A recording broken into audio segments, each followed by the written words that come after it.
Jeff and I are so happy that you could make it. Due to the COVID situation, we were limited by the number of people that we could invite, and there were a number of our family members that had to work, or they just are still a little shy of the COVID, and so we decided that we were going to videotape the service so that they would at least be able to watch it after we're finished here. This represents some of the family on Ruth's side and also on our side. And although they're not great in number, at least here, if they worked, there would be a lot of the Landes family and the Baxter family. So we have also one of the aides that took care of her. My sister's over here. She and I are the remaining two in the family. She's 3 years younger than what I am. So I wanted to let you know that many of you don't know the story of how Ruth and I met. And I was supposed to enter Fort Wayne Bible College as a student, and in January of '63.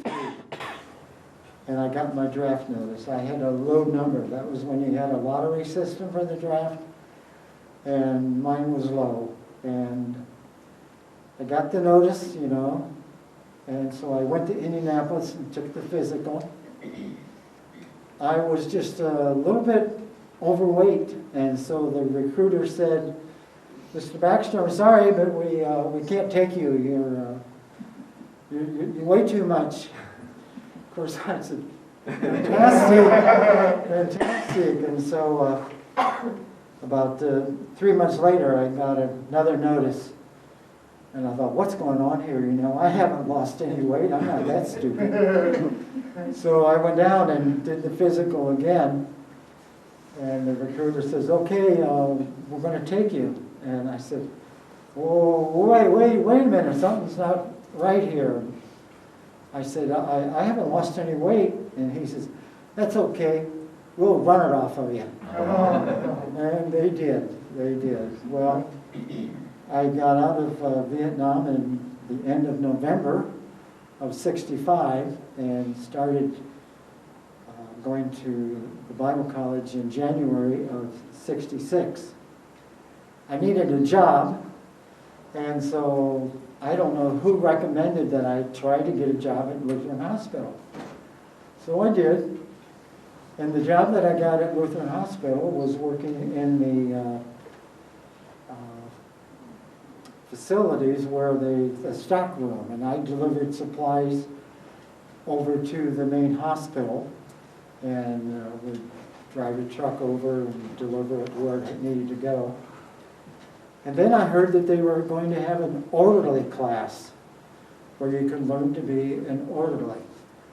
So I said, you know, I think I'd like that. I'm a people person, and I think I'd really like to take that class.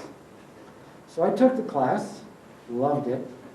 As a matter of fact, I loved it so much, I was telling my mom and dad, I said, you know, if they needed help on a Saturday or Sunday, they wouldn't even have to pay me. I love it so much. Well, I got assigned to a male surgical floor. I worked 3 to 11. Well, it just so happened that this young lady worked 11 to 7 on the male surgical floor.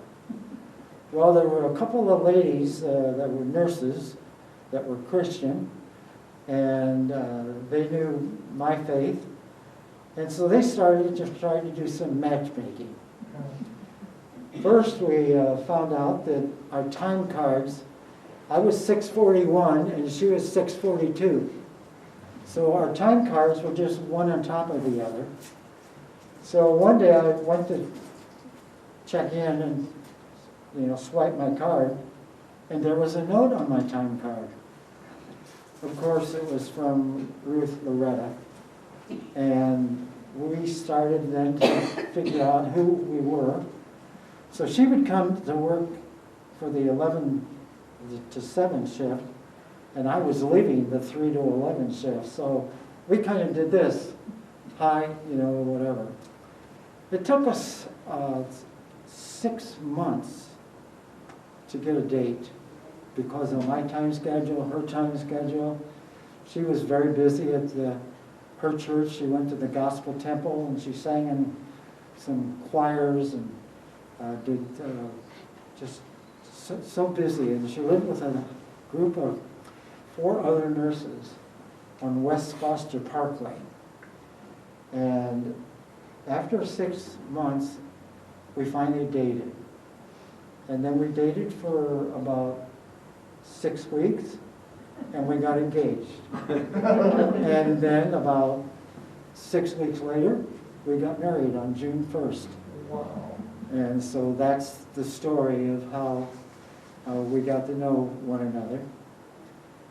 Our son Jeffrey didn't come along until about 7 years later. Of course, that quieted many of the ladies in our church who, some people think that it was a firecracker wedding or something like that. So 7 years later, after we were married, Jeffrey came along. He was supposed to be named Matthew Richard. That's what Ruth Lauretta wanted. And I had a real good friend from the college whose first name was Jeffrey. And I won the naming of Jeff. So he's been a great son. He loved his mother. And he took real good care of her.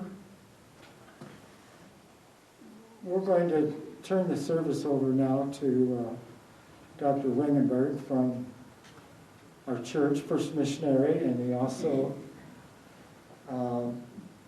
taught with me at Taylor University. One of my responsibilities at the university was taking students on mission trips. And of course, I started to take students down to Jamaica. And actually there are 2 students here in the back that Jason and Josh Whoopi, they've gone on, 3, 4, 5 different trips with me and with Ruth. And then Seth Durant, wave your hand, Seth. Seth met our son through Buck. Buck came to the college, and Buck worked at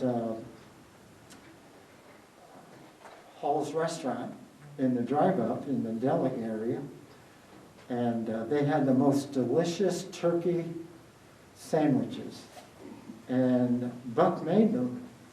So after I got to know him, I just loved to go through the drive-through and get one of his sandwiches. And of course, since we knew one another, my little sandwich came to be a gigantic sandwich. He just piled on the turkey like you wouldn't believe. But Roger and his wife Carol, Carol worked with Ruth at the hospital, and Roger and Carol led many other mission trips at the university through my department. And they went with us. He worked at the Jamaica Theological Seminary and taught there for 9 years. And was it 2 of your children were born there? Well, they were all born while we were there. While you were there. The Okay. 2 middle happened to be born in the States. Happened to be, okay. So they went with us a couple of years ago when we celebrated our 50th wedding anniversary. And they went with us on that trip. And that was a real delight. So I'm honored that Dr. Ringenberg, or as I know him, Roger, is going to come and lead us in the rest of the service. And joining us for our music is Tim and Jeannie Johnson. Jeannie went to the college. Tim went to the main campus of Taylor. He's an excellent musician. He was our worship leader until just recently at the church. And Jeannie is the daughter of Dr. and Mary Carolyn Gary from the college. And she would come over to, they were missionaries for what, 25 years in Japan. And Jeannie would come over and visit with Ruth, and Ruth would ask if she wouldn't sing. And so one of the last songs that she's going to sing for us today is "It Is Well With My Soul." And she sang it a couple of times when she would come to the house and visit with Ruth. And Ruth made the request that, would you sing it at my celebration of life service? So honored that you can be with us today. Okay, Roger?